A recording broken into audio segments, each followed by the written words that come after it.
ఈ కార్యక్రమానికి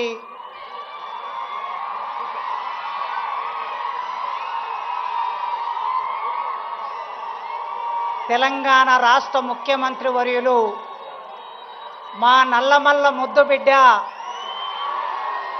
పాలమూరు ముద్దుబిడ్డ రేవంత్ రెడ్డి గారికి ఉస్మానియా విశ్వవిద్యాలయం నిండు హృదయంతో స్వాగతం పలుకుతున్నది. వారితో పాటు మంత్రివర్గ సహచరులున్నారు, వివిధ హోదాల్లో ఉన్న పెద్ద మనుషులున్నారు, ఐఏఎస్ అధికారులున్నారు. అందరికీ పేరు పేరున స్వాగతం పలుకుతున్నాను.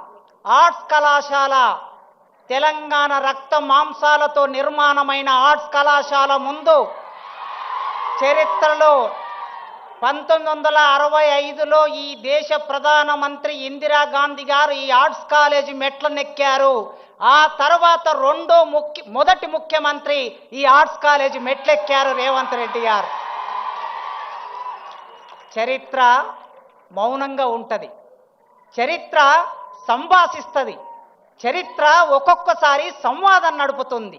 అలాంటి చరిత్రలో భాగమవుతున్న ముఖ్యమంత్రి వర్యులు ఎప్పుడో 25-30 ఏళ్ల కిందట గీతమ్మను ప్రేమించాడు, పెళ్లి చేసుకున్నాడు.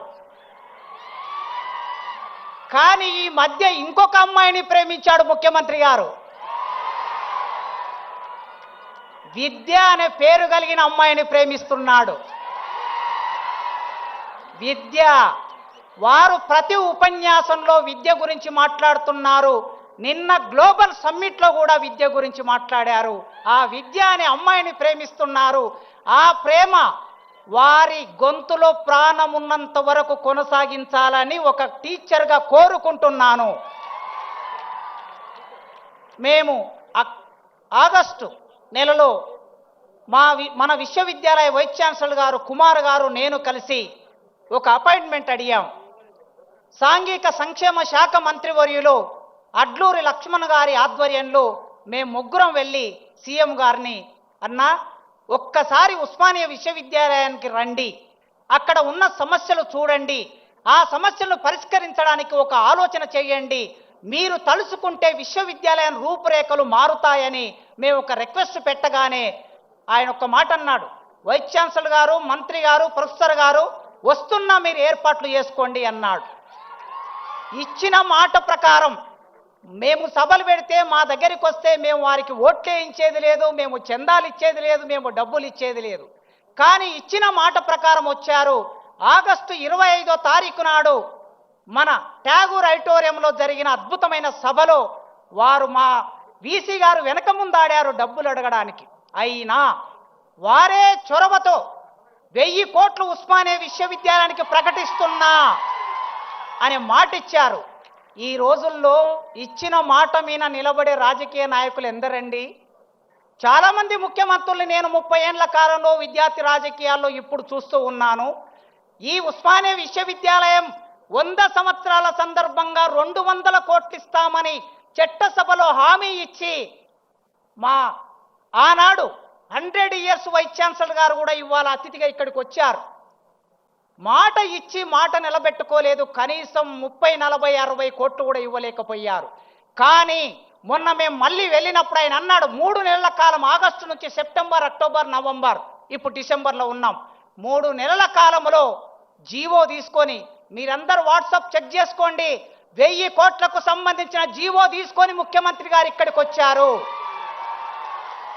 ఇచ్చిన మాట నిలబెట్టుకున్న రేవంత్ రెడ్డి గారికి ఒక టీచర్గా, విశ్వవిద్యాలయం ఒకప్పటి విద్యార్థిగా, ఈ విద్యార్థి లోకం 40,000 మంది ఈ యూనివర్సిటీలో చదువుకుంటున్నారు. మీ అందరి తరపున వారికి వందనాలు తెలియజేస్తున్నా. ఇక మిగిలింది 1000 కోట్లతో అందమైన భవనాలు 24 నెలల్లో వారు అనుకుంటే నిర్మాణం జరుగుతుంది. జీవో ఇచ్చారు గనక, డబ్బులు వచ్చాయి గనక 24 నెలల్లో ఇంజనీర్ల పని పూర్తి చేస్తారు. కానీ అన్న రేవంత్ అన్నను నేను మొదటి నుంచి అన్న అని పిలవటం నాకు అలవాటు. 20 ఏళ్ల నుంచి మా స్నేహంలో భాగంగా అన్న అనే సీఎం గారు, అన్న భవనాలు వచ్చిన తర్వాత ఆ భవనాల్లో నాణ్యమైన విద్యను బోధించే అధ్యాపకులు కావాలన్న మాకు. మా దగ్గర 1000 పోస్టులు ఖాళీగా ఉన్నాయి. ఇప్పటి వరకు 15 సంవత్సరాల కాలంలో ఒక్క పోస్టు కూడా భర్తీ కాలేదు. మా విద్యార్థులు మీరెప్పుడు అంటూ ఉంటారు, నాణ్యమైన విద్య కావాలంటారు. నాణ్యమైన విద్య కావాలంటే నాణ్యమైన విద్య బోధించే అధ్యాపకులు కావాలి.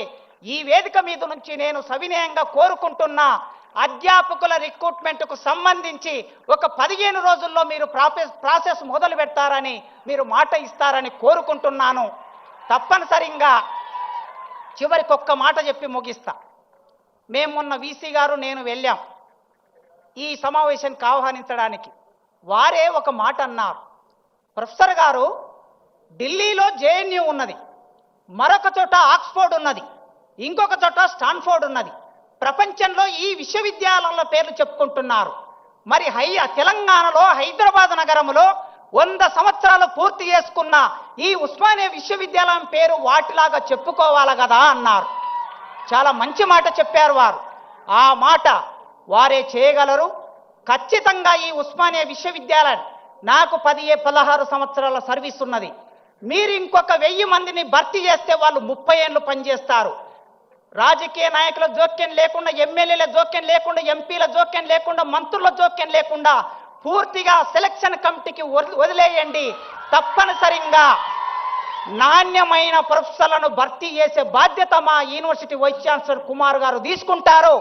ఈ విశ్వవిద్యాలయాన్ని మీరు 2047 అన్నారు కదా, ఆ 47 కాదు 2037. ఇవాళ 25లో ఉన్నాం. 35కి వచ్చే నాటికి ఈ విశ్వవిద్యాలయం రూపురేఖలు మీ నాయకత్వంలో మార్చగలం. ఆ హామీ ఇస్తూ నాకు ఈ అవకాశం ఇచ్చిన మీకు వందనాలు తెలియజేస్తూ ముగిస్తున్నాను. Thank you.